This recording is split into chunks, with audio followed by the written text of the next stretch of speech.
Good evening, everybody. Hope everyone had a wonderful weekend. Quick video tonight. I decided to do my first list of any kind. I know a lot of channels will do like the top 10 this or top 15 this. I decided to do my very first list tonight, just out because I've been kind of thinking about what I wanted to add to the channel. This will probably fit in pretty well because some of these cards will be featured in future videos and I'll have a little more extensive talk about it.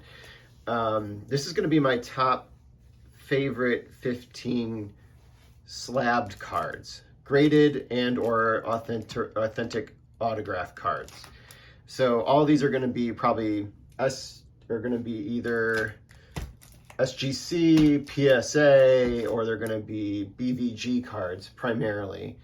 So I'm going to show those off in order, starting from 15 all to 1. I thought it would take me a little longer to put my list together, but as I was going through cards, actually put it together pretty quickly, and I decided, okay, I think it's good enough that I could even do it tonight, even though I was planning to maybe shoot a few days later to give it some time, but I was pretty comfortable with my top 15 selections. Just a little history. I haven't been into graded cards all that long. I was set building for a long time in the hobby.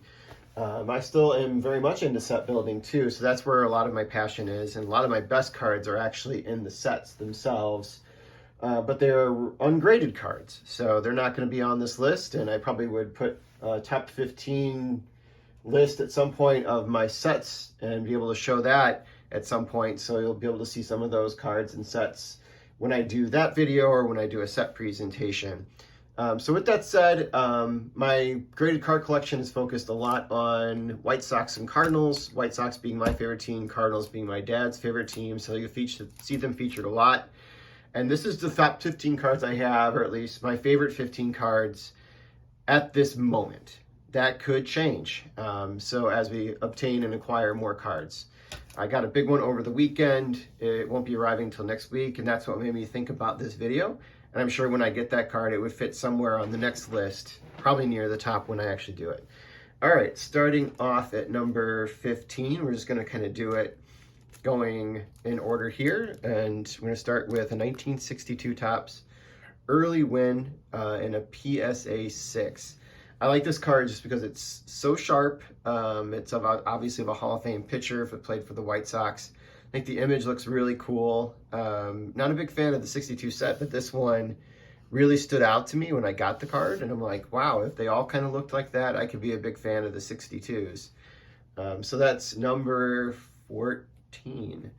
Or I'm sorry, number 15. Number 14 is going to be one I picked up not too long ago, back in March at the Sports Card Show in Chicago, the Roy Campanella 1953 Tops. This is only a PSA 2. It's what was available and what I could afford at that moment. And I just think it's a beautiful card of a beautiful player. And it's one of my favorite cards that I have in my collection, obviously being at number 14. Number 13, we're going to put here. It's going to be another 1953 card, but it's going to be a 1953 Bowman color. It's going to be a Red Shandies card and a PSA 5. Red Shandies is one of my father's favorite players, and I was able to pick this card up when I was looking on Hall of Famers for the St. Louis Cardinals, and I love the 1953 Bowman color set. I think 1953 is one of the best years in baseball cards, period. As you can see, side by side, we have 53 Tops and also 53 Bowman color. Beautiful cards. All right, number 12 is going to be this 2009 Topps Gold Derek Jeter. This is serial numbered out of 2009. I picked that up about a year and a half ago now. I'm still loving this card, mostly because of the image. I love seeing him turn the double play at second, and he's obviously like trying to avoid getting hit by the runner as they're coming through, and I think that's just a cool image of a great shortstop, and I'm looking forward to the series that's coming up on ESPN this summer. It's going to be about him. And then number 11, this card's been featured before, but I'm going to put it out here again. It's the Pride of the NL from 1963 Topps, featuring probably the best player of all time, in my opinion, Willie Mays, next to Stan Musial, who was maybe up to that point one of the top 3 players in National League Baseball history. That's probably debatable, but probably was pretty near the top. Stan Musial is also my dad's favorite player. So there you go. That's the first 5. So I'm going to move those out, and we're going to go on, start replacing them with the next 5 that we have. All right, these moved a little bit. Let me readjust. All right, number 10. It's going to be the first autograph I have. It is a certified autograph, PSA autograph, PSA DNA of Cal Ripken. One I picked up pretty recently as well, I believe back in March, maybe, or April, of Cal Ripken, my favorite player growing up. Many kids' probably favorite players if they grew up in the 80s and early 90s. Cal Ripken was the man. Gonna go back to a player we've shown already, but gonna do a repeat. This is one I just picked up last month. This is the Derek Jeter. This is the 2011 Tops Cognac Diamond Anniversary card in a PSA 9. Picked it up pretty recently. It's one I've been on the hunt for, and I was pretty cool and excited to get it when I was able to obtain it at the price I was able to get. So it's instantly become one of my favorite cards, and that would be at number 9. Now we're down to number 8, which is going to be another certified autograph. One I picked up last summer. It's going to be Seaver. So this one's pretty cool. I was able to pick it up last summer. Obviously, he's been deceased for almost 2 years now.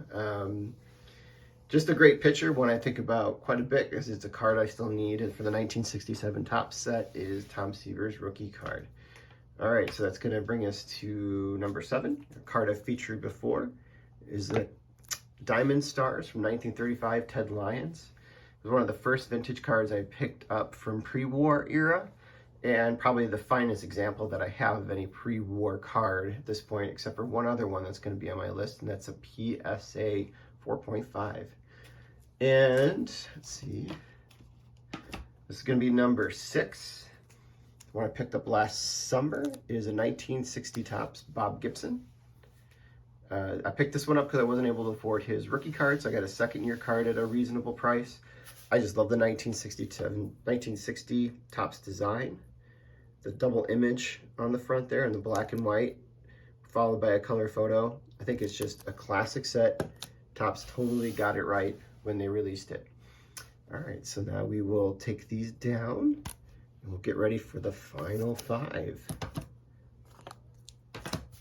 Hope you guys are enjoying this so far. Let me know if you like these types of things, and I can put them on my list to do in the future. So feel free to like the video and to add comments if you want. I'd also like to see other people's, top 5 cards or top 10, 15 cards. If they want to do a video response, I'd be welcome to watch those videos. I think that'd be a lot of fun. All right, so now we are in the top 5, and this is one I just picked up last month. It's also from the 1960 Topps set, and it's 1960 Topps All-Star of Willie Mays. Again, it was the first graded card I got of Willie Mays, the person I consider to be the best player of all time, in my personal opinion. Very happy with that one, and that was in a PSA 4. All right, this is also another card that I picked up in this past year. I think I got this one back in February, and this would be the Mini Minoso rookie from 1952 Bowman. This one I featured in my very first video. All right, now we're in the top 3. This one I did earlier in April because it was the anniversary of this individual's debut in baseball, in the major leagues at least, and this would be the Jackie Robinson, the 1956 Topps card of Jackie Robinson. This is going to be a Beckett version of it. Looks like it's not going to fit in that holder, so we're going to swap these holders out actually so I can fit the one in there. All right, that's not the best condition card you'll ever see, but one that means a lot to me. All right, we are down to the final 2. One is going to be a card that has been featured before, and one is going to be one I've never shown before.